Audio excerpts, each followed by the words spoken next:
1.5 dozen. 6. Oh, 6 na, ano pang gusto niyo flavor? I want cinnamon. Cinnamon. Gusto niyo yung dalawa cinnamon? Me, I want cinnamon. 1 dozen na cinnamon. Tapos bigyan mo ako ng chocolate.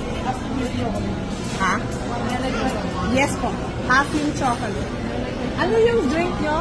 Wala kayo drink? I think there's no drink. I'm craving for coffee. We'll get your drink somewhere else. Because I want to drink it while eating the donut. Yeah, we'll look for your drink after. Oo. They're mini donuts. Ay, nakakain niya ako yung sa office. Oh, there. This is mini donuts. Oh, there. Here's the donut.